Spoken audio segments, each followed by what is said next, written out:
নমস্কার নমস্কার নমস্কার নমস্কার নমস্কার নমস্কার নমস্কার আপনাদের সবাইকে সবাইকে সবাইকে নমস্কার জানাচ্ছে আপনাদের সৌমিত্র বসু। সবাইকে অজস্র শুভ কামনা জানাচ্ছে, সবাইকে স্বাগত জানাচ্ছে আজকের এই শরণাগত অনুষ্ঠানে এবং সবাইকে শুভ সকাল জানাচ্ছে।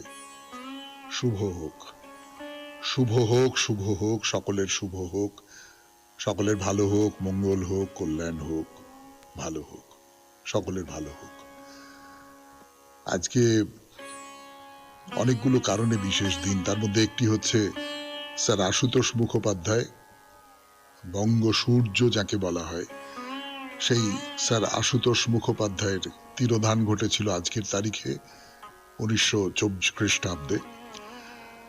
বিপ্লবী রাসবিহারী বসু, তার জন্মদিন আজকে, 1880 খ্রিস্টাব্দে তার জন্ম হয়েছিল। আরো একজন মানুষ প্রয়াত হয়েছিলেন আজকের তারিখে, তিনি আমাদের এই বাংলায় ব্রতচারী আন্দোলনের প্রতিষ্ঠাতা গুরুসদয় দত্ত।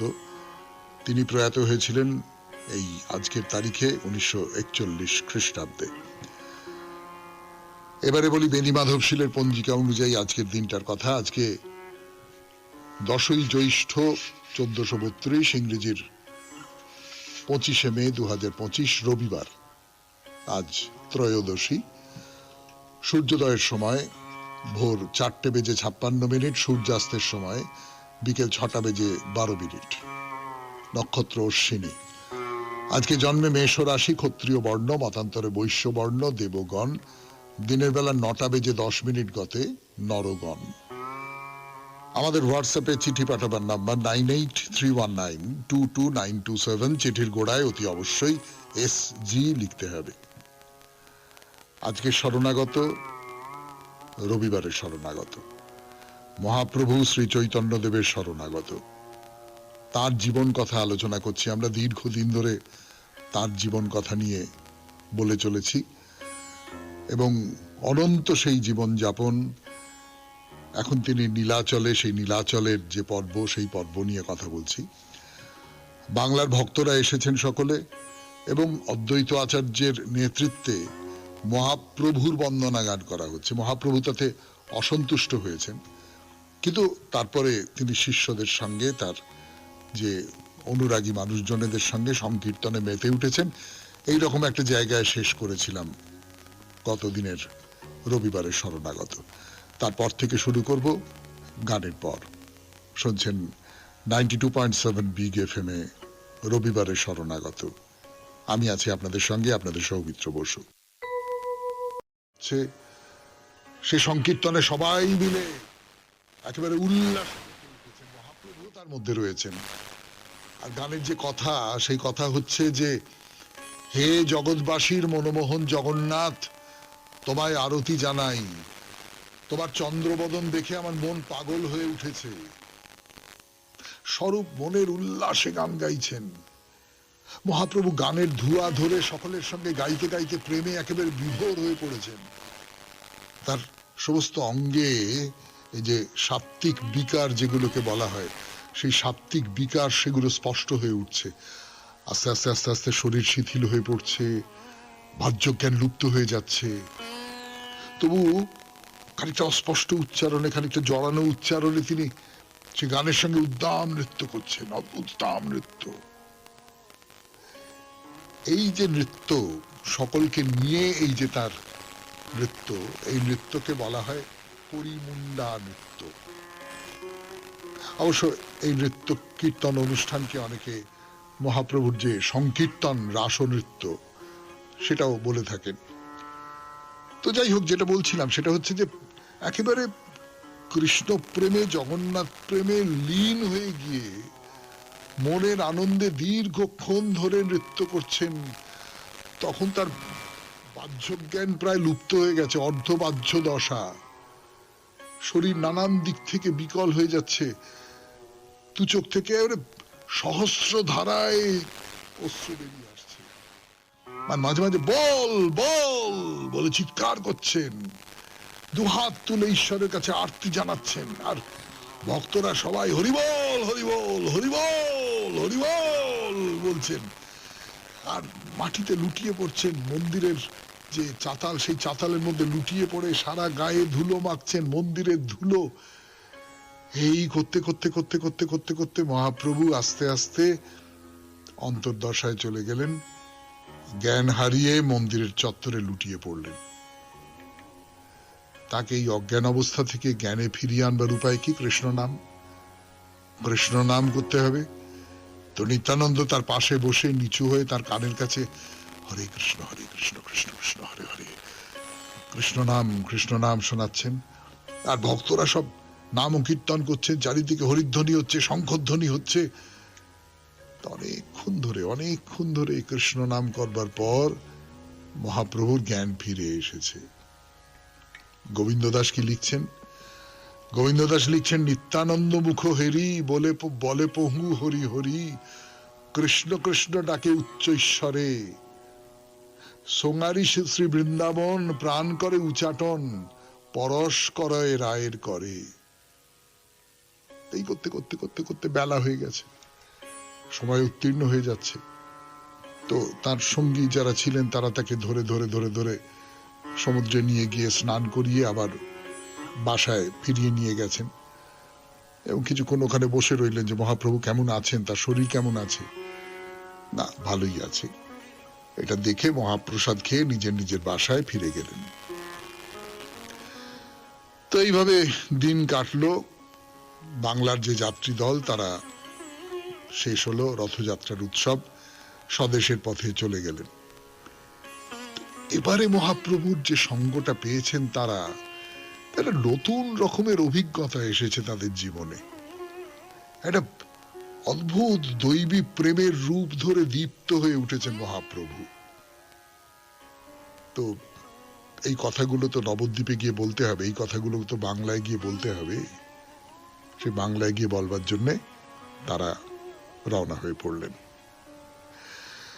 শুনছেন রবিবারের শরণাগতে মহাপ্রভুর কথা, 92.7 বিগ FM এ শরণাগত অনুষ্ঠানে ফিরে আসছি আরো কথা বলবার জন্য। রথযাত্রা শেষ করে মহাপ্রভুর সঙ্গ লাভ করে ফিরে গেলেন। তারপর থেকে মহাপ্রভুর আচারে ব্যবহারে এই সমস্ত কিছুতে, তার ভঙ্গিমায় অনেকগুলো বদল দেখা দিল। দিনের বেলায় ভক্তরা আসেন তার কাছে, তাদের সঙ্গে তিনি নানান রকমের আলাপ করেন, কথাবার্তা বলেন, ধর্ম নিয়ে কথা বলেন, আধ্যাত্মিকতা নিয়ে কথা বলেন, কৃষ্ণ নিয়ে কথা বলেন। সেই সময়টা বিশেষ কিছু বোঝা যায় না, হয়তো কখনো কখনো একটু বাহ্য জ্ঞান লুপ্ত হয়ে গেল বা কিছু হলো, কিন্তু খুব তীব্রভাবে তিনি যে ওরকম অন্যরকম হয়ে যাচ্ছেন এটা বোঝা যেত না। হঠাৎ একটু আনমনা হয়ে গেলেন, হঠাৎ মুখে একটা হাসি ফুটে উঠলো, খুব তৃপ্তির একটা হাসি। জিজ্ঞেস করলে বলতেন না কিছু, এড়িয়ে যেতেন। কিছু একটা উপলব্ধি হয়েছে তার মনের মধ্যে, কিন্তু সেই উপলব্ধিটা ঠিক কি সেইটা তার ভক্ত পরিকর যারা আছেন তাদের কাছে বলতেন না। এবং যদি কেউ আরো বেশি করে জিজ্ঞেস করতেন, যে সংকোচ বোধ করতেন, তাহলে উঠে চলে যেতেন। কখনো কখনো আবার খুব বাচ্চা ছেলের মতন ব্যবহার করতেন। তখন আর নাম জপের দিকে মন থাকতো না। তখন ওই বিশেষ করে একা যখন থাকতেন রাতের বেলা বা নির্জন পরিবেশে, তার মধ্যে একটা অন্য রকমের একটা দৈবী ভাব, সেইটা যেন আস্তে আস্তে আস্তে আস্তে মেঘের মতো ছড়িয়ে পড়তো। কৃষ্ণ প্রেম পেতে হবে, কৃষ্ণ প্রেম লাভ করতে হবে, কেন বাচ্চা ছেলের মতন কিরম একটা করতেন। কৃষ্ণ কৃষ্ণ কৃষ্ণ কৃষ্ণ বলে কীর্তন করতেন। আবার কখনো কখনো রাধা হয়ে যেতেন, রাধা হয়ে গিয়ে কৃষ্ণ অভিসারের জন্য একেবারে চঞ্চল হয়ে উঠতেন। মানে এইরকম করে দিন যাচ্ছে মহাপ্রভুর। তার এই যে কৃষ্ণের বিরহ, তার ফলে যে দেহে নানান রকমের বিকার, যাকে বিকার বলে আর কি, সেই সমস্তগুলো মহাপ্রভুর মধ্যে চলে আসছে।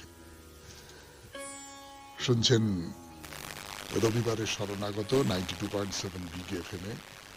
আমি আছি আপনাদের সঙ্গে, আপনাদের সৌমিত্র বসু। শোনাচ্ছি মহাপ্রভুর পূর্ণ জীবনের কথা। ফিরে আসছি তাদের পর। রাত্রির বেলা মহাপ্রভুর মধ্যে কিন্তু নানান রকমের পরিবর্তন দেখা দিত। রাত্রিবেলা নির্জন, তখন তিনি একা, তখন একেবারে উন্মাদ হয়ে যেতেন যেন। এবং এইটা তো গোবিন্দ ছিলেন, গোবিন্দ তাকে দেখাশোনা করতেন। তিনি অন্যদের বলেছেন, স্বরূপকে বলেছেন, রায় রামানন্দকে বলেছেন। তো তারা বললেন যে না, তাহলে আমরাও রাত্রির বেলা এখানেই থাকবো। তো মহাপ্রভু তাদের কাছে পেয়ে খুব খুশি। তাদের মুখে কৃষ্ণলীলার কথা শুনতেন, পদগীতি শুনতেন, এবং তার ফলে ওই যে রাত্রিবেলা যে উন্মাদ ভাবটা, সেইটা একটু কমে এলো। আর এইটা আপনারা সকলে জানেন, বলেছি আগে আপনাদের, যে মহাপ্রভু যেখানে থাকতেন তার পাশেই হরিদাসের কুটির। হরিদাস মহাপ্রভুর সঙ্গে থাকবেন না, তিনি নিজেকে খুব অন্তজ বলে মনে করেন, তিনি একটা আলাদা জায়গায় থাকবেন। তো মহাপ্রভু প্রতিদিন গোবিন্দকে দিয়ে তার প্রসাদ পাঠিয়ে দিতেন। হরিদাস নীলাচলে আসার দিন থেকেই ওই হরিদাস যাতে ভালো করে থাকেন, ঠিকঠাক থাকেন, তার পরিচর্যা ইত্যাদি ইত্যাদির ব্যাপারে মহাপ্রভু খুব সতর্ক দৃষ্টি রাখতেন এবং তার খাবার দাবার পাঠিয়ে দিতেন, খোঁজ খবর নিতেন। হরিদাসের তো বয়স হয়েছে, মহাপ্রভুর থেকে বয়সে অনেক বড়। এই 1527 খ্রিস্টাব্দ নাগাদ হরিদাস খুব অসুস্থ হয়ে পড়লেন, খুব অসুস্থ হয়ে পড়লেন। তো একদিন গোবিন্দ সকালবেলায় তার জন্য প্রসাদ নিয়ে গেছেন। তো দেখেন হরিদাস বকুলতলায় শুয়ে আছেন, খুব দুর্বল শরীর, চোখ বন্ধ করে বুকের ওপর হাত দুটো রেখে নিশ্চল হয়ে পড়ে আছেন।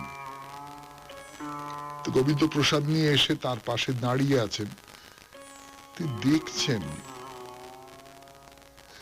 কিন্তু হরিদাস কিরকম একটা মুখটা মলিন হয়ে গেছে, শুকিয়ে গেছে, নিষ্প্রভ হয়ে গেছেন তিনি। শরীরটাকে নিয়ে একটু উঠে বসবেন সেই ক্ষমতাটুকু আর নেই, এমনকি কথাও বলতে পারছেন না, এরকম একটা অবস্থা। তবুও তিনি যেন কিছু বলছেন, তার ঠোঁটটা কাঁপছে, সে যে কম্পন সেইটার থেকে বুঝতে পারা যাচ্ছে। অস্ফুটে নাম জপ করতেন তিনি। 3 লক্ষ বার নাম জপ করতেন, প্রতিদিন 3 লক্ষ বার নাম জপ করতেন।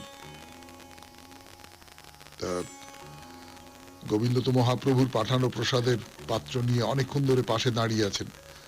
বুঝতে পারছেন যে নাম জপ করতে কষ্ট হচ্ছে, এবং হরিদাস যে তখন গোবিন্দ এসেছেন বলে তার কাছ থেকে প্রসাদ গ্রহণ করবেন এরকম কোনো আভাস পাওয়া যাচ্ছে না। তো খানিকটা কি বলবো, একটু ইতস্তত করছেন, কি করবেন। শেষে বললেন যে হরিদাস। শব্দ শুনে অনেক কষ্টে হরিদাস মুখটা ফিরিয়ে তাকে দেখবার চেষ্টা করলেন। গোবিন্দ প্রসাদ নিয়ে এসেছেন। গোবিন্দ বললেন, ঠাকুর ওঠো, প্রসাদ গ্রহণ করো, তোমার জন্য যে মহাপ্রসাদ নিয়ে এসেছি, ওঠো, আহার করো। শুনছেন মহাপ্রভুর কথা, সেই সূত্র ধরে অসুস্থ হরিদাসের কথা 92.7 বিগ FM এ শরণাগত অনুষ্ঠানে। এখন একটু গান শুনি, গানের পর আবার মহাপ্রভুর কথা, শ্রী চৈতন্যদেবের কথা 92.7 বিগ FM এ শরণাগত অনুষ্ঠান শুনছেন আপনারা। হরিদাস খুব অসুস্থ, খুব প্রায় মৃতপ্রায় বললে যেটা মনে হয় সেই রকমটা। তিনি ভালো করে ঠোঁট নাড়তে পারছেন না, কথা বলতে পারছেন না, শুধু সেই অশক্ত শরীরে সেই প্রায় না পারার শক্তি নিয়ে তিনি ক্রমাগত নাম জপ করে চলেছেন। তা গোবিন্দ তার কাছে গেছেন, গিয়ে বলছেন যে ঠাকুর ওঠো, তোমার জন্য মহাপ্রসাদ নিয়ে এসেছি, ওঠো। তা হরিদাস একবার ওঠার চেষ্টা করলেন, কিন্তু পারলেন না। তিনি শুয়ে শুয়েই গোবিন্দকে বলছেন, গোবিন্দ আজ আর আমার দ্বারা প্রসাদ গ্রহণ করা হবে না, আজকে আমি উপবাস করব। এখন আমি নাম সংখ্যা পূরণ করতে পারিনি, আমি কেমন করে আহার করি বলো। নাম সংখ্যা মানে প্রতিদিন 1 লক্ষ বার কৃষ্ণ নাম জপ করবেন, এটা হচ্ছে তার প্রতিজ্ঞা। তিনি নাম ও সংখ্যা পূরণ করতে পারেননি। হরিদাস শপথ দিয়েছিলেন যে ইষ্টকর্ম অসমাপ্ত রেখে কখনো ইন্দ্রিয় তৃপ্তি সাধন করবেন না। অর্থাৎ আমার যেটা কর্তব্য, আমার যেটা যেটা করতে হবে আমাকে, সেইটা আমাকে সম্পূর্ণ করতে হবে আগে। তারপর আমার ইন্দ্রিয়ের জন্য যা কিছু, আমার চক্ষু, কর্ণ, নাসিকা, জিহ্বা, ত্বক, আমার শরীর, আমার বেঁচে থাকা, এই যে জাগতিক যে বেঁচে থাকা, শারীরিকভাবে বেঁচে থাকা, তার জন্য যা যা কিছু করবার, সেগুলো তার পরে। আগে আমার যে ইষ্টকর্ম সেইটা সম্পাদন করতে হবে। কিন্তু এটাও হরিদাস জানেন, শাস্ত্রেই বলা আছে যে মহাপ্রসাদ যখনই আনা হোক না কেন, যে মুহূর্তে তুমি এটা পাচ্ছ, যে মুহূর্তে এটা তোমার সামনে আসছে, সেই মুহূর্তে তোমাকে এটা গ্রহণ করতে হবে। মহাপ্রসাদকে প্রত্যাখ্যান করা যাবে না। তার এটা এটা একটা একটা দ্বিধার মধ্যে পড়লেন তো। মানে একদিকে তার মনে হচ্ছে যে আমার তো নাম জপ শেষ হয়নি, আমি কি করে মহাপ্রসাদ গ্রহণ করব, অথচ মহাপ্রসাদ আমার সামনে চলে এসেছে, আমি তাকে কি করে প্রত্যাখ্যান করব। তা গোবিন্দকে বলছেন যে তুমি মহাপ্রসাদ নিয়ে এসেছো, কৃষ্ণের প্রসাদ, আমি কি করে তা উপেক্ষা করি। তো অনেক কষ্টে দেহটাকে একটু তুলে, খুব কুণ্ঠার সঙ্গে, খুব সংকোচের সঙ্গে, খুব কি বলবো অপরাধ বোধের সঙ্গে তিনি গোবিন্দর হাত থেকে প্রসাদের সামান্য একটু অংশ নিয়ে মুখে দিলেন।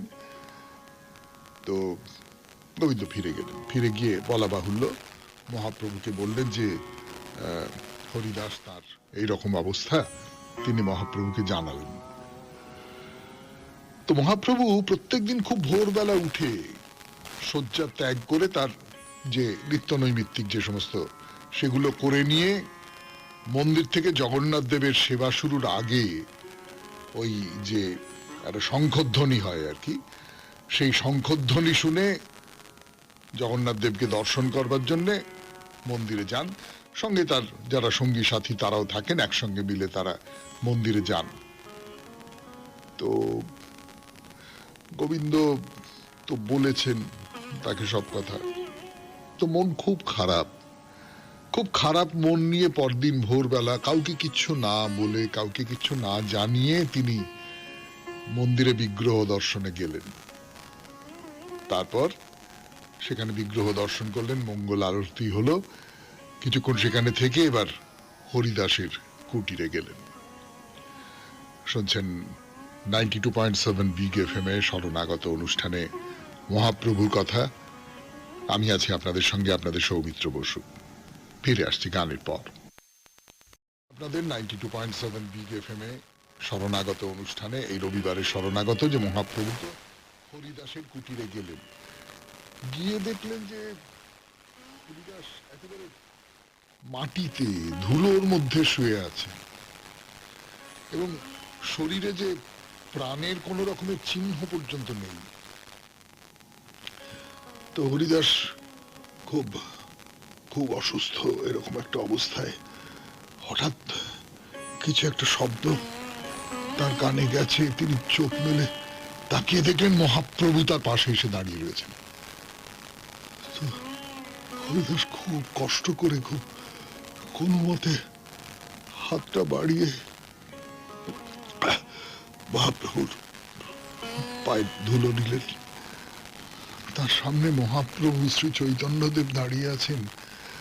তার মন তৃপ্তিতে ভরে উঠেছে। তিনি এক দৃষ্টি তাকিয়ে রয়েছেন। প্রভু, প্রভু তুমি এসেছো, প্রভু তুমি এসেছো। তা মহাপ্রভু জিজ্ঞেস করলেন যে হরিদাস তুমি কেমন আছো, ভালো আছো তো, বলো তুমি ভালো আছো। মহাপ্রভুর চোখে জল। তিনি বুঝতে পারছেন যে হরিদাস ভালো নেই। তো হরিদাস বলছেন যে প্রভু শরীর তো ভালো আছে, কিন্তু মন বুদ্ধি একেবারেই ভালো নেই। এখন এইটা আপনারা সকলে জানেন যে শরীরটা খুব গুরুত্বপূর্ণ ব্যাপার নয় ভক্তদের কাছে। শরীর তো ছেড়ে চলে যেতে হবে। আমার মনের মধ্যে কি আছে না আছে, আমার মনের মধ্যে কৃষ্ণ জেগে আছেন কিনা, আমার মনের মধ্যে আমার প্রভু জেগে আছেন কিনা, সেটাই হলো আসল কথা। আমার শরীরে নানান রকম কষ্ট থাকতে পারে, আমার শরীরে নানা রকম অসুখ থাকতে পারে। একজন সত্যিকারের সন্ন্যাসী, সত্যিকারের সন্ত, তিনি এগুলোকে পাত্তা দেন না। কিন্তু মন, হরিদাস কি বলছেন? হরিদাস বলছেন যে আমার আমার মন বুদ্ধি একেবারেই ভালো নেই। তো বলছেন আমার জ্বর শরীর ভালো আছে, কিন্তু মন বুদ্ধি আমি কৃষ্ণের চরণে অর্পণ করতে পারছি না প্রভু, আর সেই জন্যই শরীরকে ভালো বলে মনে হচ্ছে না। ভাবুন, শরীর নাকি ঠিক আছে, কিন্তু যেহেতু মন ভালো নেই, মনকে সম্পূর্ণভাবে কৃষ্ণের চরণে অর্পণ করতে পারছেন না, সেই জন্যে তার শরীর ভালো বোধ হচ্ছে না। কিন্তু মহাপ্রভু তো এই কথায় সন্তুষ্ট হবার লোক নন। তিনি বললেন, তোমার কি কোনো অসুখ করেছে হরিদাস? হরিদাস বললেন যে প্রভু, অসুখ বলতে আমি নাম জপের সংখ্যা পূরণ করতে পারছি না। নাম জপের সংখ্যা পূরণ করতে পারছি না, এইটা হচ্ছে হরিদাসের অসুখ। তো মহাপ্রভু বললেন যে আর কেন হরিদাস, তোমার তো বয়স হয়েছে, তোমার এখন ৭৬ বছর বয়স, তুমি তো সারা জীবন ধরেই নাম জপের সংখ্যা পূরণ করে এসেছো, এখন তুমি সিদ্ধি প্রাপ্ত হয়েছ, সাধন ভক্তির অনুশীলনে তোমার এখনো এত আগ্রহ কেন? এবারে তুমি নাম জপের সংখ্যা কমিয়ে দাও হরিদাস। শুনছেন রবিবারের শরণাগত, মহাপ্রভু শ্রী চৈতন্যদেবের শরণাগত। ফিরে আসছি গানের পর 92.7 বিগ এফএম এ শরণাগত অনুষ্ঠানে। এফএম এ শরণাগত অনুষ্ঠান শুনছেন, রবিবারের শরণাগত। তো হরিদাসকে তো মহাপ্রভু এই উপদেশটা দিলেন, তুমি এখন এত বেশি নাম জপ করো না। 1,00,000 বার নাম জপ করা, তোমার ৭৬ বছর বয়স হয়ে গেছে, আর মানুষের পক্ষে সম্ভব নয়, তুমি নাম জপের সংখ্যা কমিয়ে দাও। এটা মহাপ্রভু হরিদাসকে বলছেন। এটা কি যে কাউকে বলতেন? যে কোনো ভক্ত কেমন কথা বলতেন মহাপ্রভু? না, না বলতেন না। তিনি জানেন যে হরিদাস অন্য রকমের একজন মানুষ। এই যে হরিদাসের মতন একজন সাধক, তার মনের মধ্যে যে, যাকে আধ্যাত্মিক সাধনা বলে, সেই আধ্যাত্মিক যে বৈশিষ্ট্য, সেটা অন্য রকমের।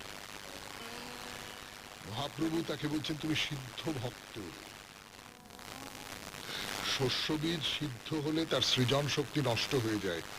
হরিদাসের যে আধ্যাত্মিক চেতনা, সেই রকম একটা জায়গায় যে তিনি সাধন ভক্তির অনুসরণে সব সময় ভগবানে আত্মনিবেদন করে রেখে এই যে প্রেম রস সুধা, সেই আস্বাদন করছেন, সব সময় তাতেই মগ্ন হয়ে আছেন।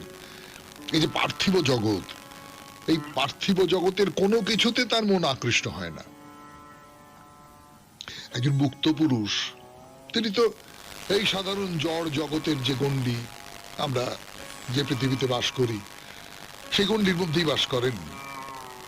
কিন্তু এই যে মর জগৎ, এই যে জড় জগৎ, সেটা কোনোভাবে এই সমস্ত মানুষকে আকর্ষণ করতে পারে না, এই সমস্ত মানুষকে বিচলিত করতে পারে না। কোথাও থেকে কোনো কিছু যে আমি পাবো, এটা করলে এটা পাবো, আমাদের যে জীবনযাপন, তার মোদ্দা কথাটা তো হচ্ছে এই যে এটা করলে আমি এটা পাবো। কিন্তু না, এই কোনো কিছু,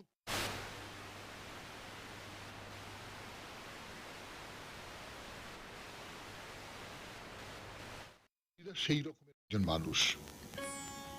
এবং সেটা বুঝতে পেরেই মহাপ্রভু হরিদাসকে বলছেন যে তুমি এত বেশি নাম জপ করো না, তোমার বয়স হয়ে গেছে, তুমি কখনো এইরকম এত এত এত বেশি করে তোমাকে সাধনার মধ্যে থাকতে হবে না, তোমার শরীর দিচ্ছে না, সোজা কথা।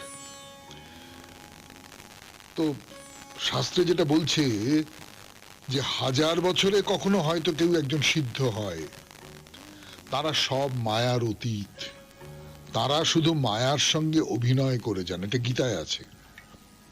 তো হরিদাস সেই রকমের একজন সিদ্ধ সাধক। শুনছেন হরিদাসের কথা, শ্রী চৈতন্যদেবের কথা 92.7 বিগ এফএম এ শরণাগত অনুষ্ঠানে। আরো কথা ফিরে আসছি গানের পর। বলছিলাম আপনাদের 92.7 বিগ এফএম এ শরণাগত অনুষ্ঠানে মহাপ্রভু যে হরিদাসকে বলছেন যে তুমি তোমার নাম জপের সংখ্যা কমিয়ে দাও, সেটা এইটা মাথায় রেখেই বলছেন যে ও তো সিদ্ধ পুরুষ, ওর আর এত কিছু দরকার নেই। এবং এই যে ভক্তি অনুশীলন করা, এটা তো এমনি এমনি শুধু ভক্ত হলুম তা তো নয়, এটা একটা কঠোর একটা অনুশীলন আছে। বলছেন এই সমস্ত তুমি করো না, তুমি আর কর্ম অনুষ্ঠান করো না হরিদাস, তুমি হচ্ছে নামাচার্য। তোমার এই পৃথিবীতে আবির্ভাব হয়েছে নামের মহিমা প্রকাশ করবার জন্য, যাতে জগৎ উদ্ধার পায়। একটা কথা মনে রাখবেন, হরিদাস কিন্তু যবন, হ্যাঁ যবন, যবন হয়েও তার ভেতরে এই প্রবল ভক্তি নিষ্ঠা। এবং শ্রী চৈতন্যদেব তাকে এই চোখে দেখছেন, তিনি যবন হওয়া সত্ত্বেও।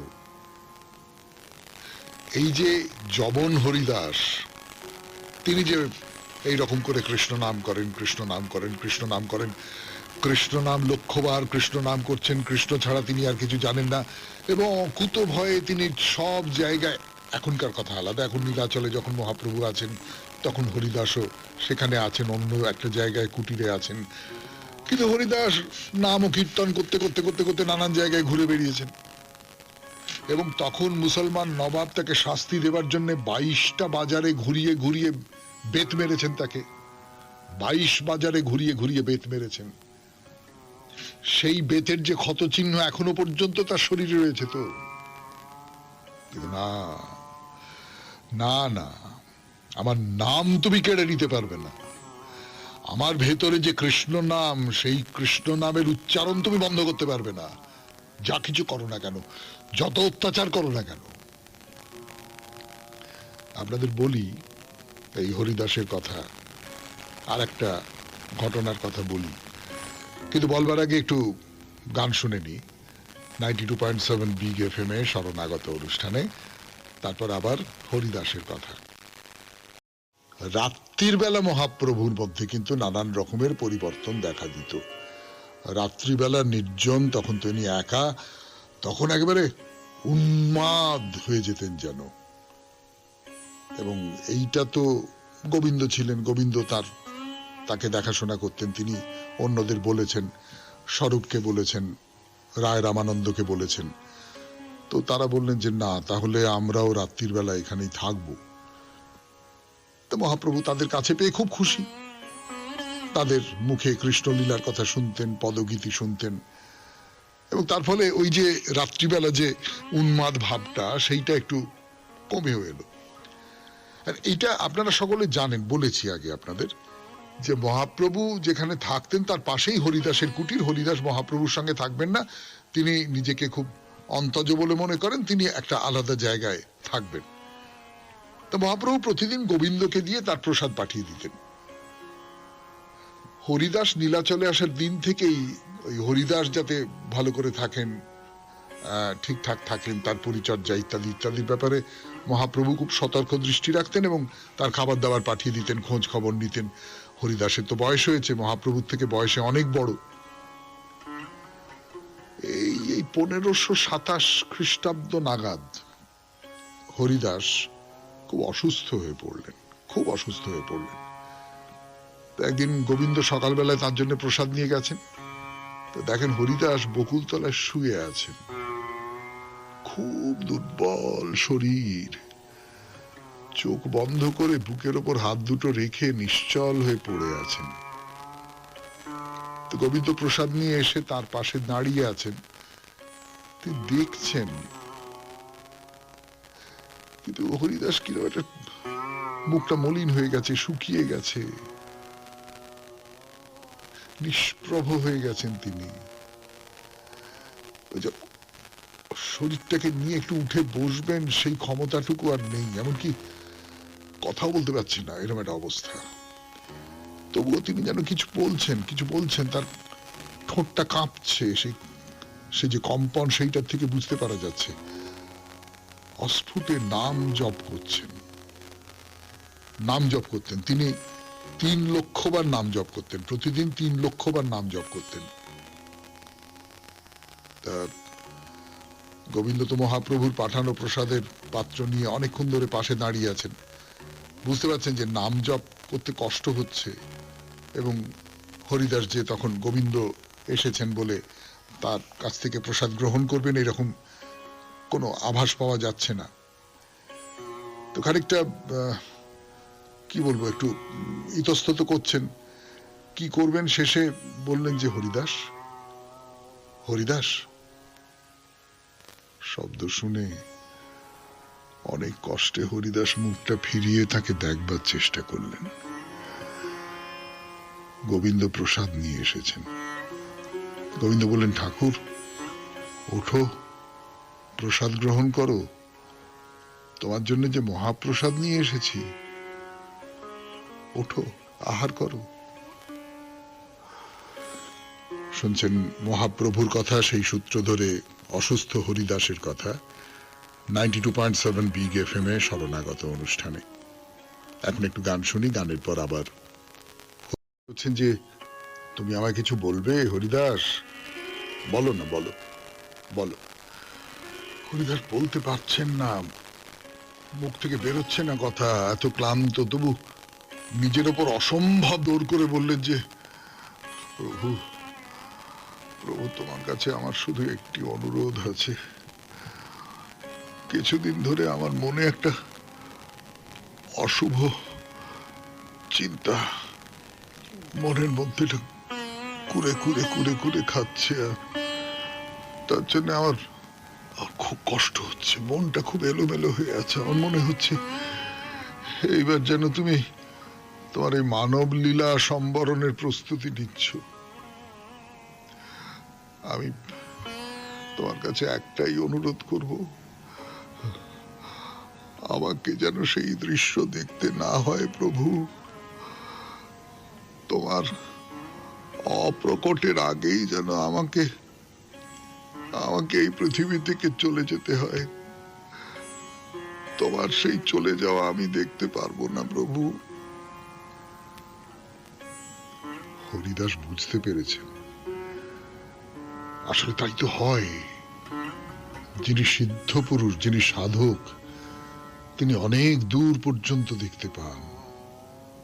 হরিদাসও দেখতে পেয়েছেন যে মহাপ্রভু আর বেশি দিন এখানে নেই, এই পৃথিবীতে তিনি নেই। তিনি আস্তে আস্তে বিদায় নিচ্ছেন এই পৃথিবী থেকে, এবং তার মন অসহ্য কষ্টে একবার ছটফট করছে। কিন্তু কি কারণে তার মনের মধ্যে এই কথাগুলো জাগলো সেইটা বার করা খুব মুশকিল।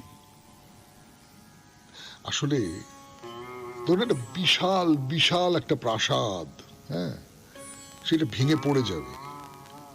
এই ভেঙে পড়ে যাবার আগে, এটা যে ভেঙে পড়ে যাবে তার নানান রকমের এই যে বিপর্যয়টা ঘটবে, তার নানান রকম সব চিহ্ন, তার নানান রকম সমস্ত আভাস, এগুলো তো ফুটে উঠতে দেখা যায়। এটা যারা আপনি বুঝতে পারবো না, কিন্তু যারা সত্যিকারের এই বিষয়টা বোঝেন, অনুভব করেন, তারা কিন্তু বুঝতে পারবেন। তো হরিদাস কোথাও বুঝতে পারছেন যে যোগী পুরুষ যিনি, তার তো একটা আলাদা রকমের প্রজ্ঞা থাকে। তারা ভবিষ্যতের ঘটনা বুঝতে পারেন। কেমন করে বুঝতে পারেন? তাদের মন বলে দেয়। তারা এমন একটা অন্যরকম ক্ষমতার অধিকারী হন, যাতে করে তাদের মন বলে দেয় যে না, এইখানে কিন্তু এই দিক থেকে কিন্তু বিপদ আসছে, এটা বলে দেয়। তো এইরকম অনেকের কথা বলতে পারি আমরা, কিন্তু সেসব কথা আবার আগামী রবিবার। আজকের মতো এখানেই শেষ করি যে হরিদাস বুঝতে পেরেছেন মহাপ্রভু এইবার মানব লীলা সংবরণ করবেন। তার একমাত্র অভিলাষ তোমার আগে যেন আমি চলে যেতে পারি। শেষ হলো আজকে শরণাগত। আমাদের হোয়াটসঅ্যাপে চিঠি পাঠাবার নাম্বার 9831922927। চিঠির গোড়ায় অতি অবশ্যই SG লিখতে হবে। আর বৃহস্পতিবারের শরণাগতর জন্য আপনাদের চিঠির বিষয় আপনার দেখা কোনো একজন মানুষ যাকে আপনার কর্মযোগী বলে মনে হয়েছে।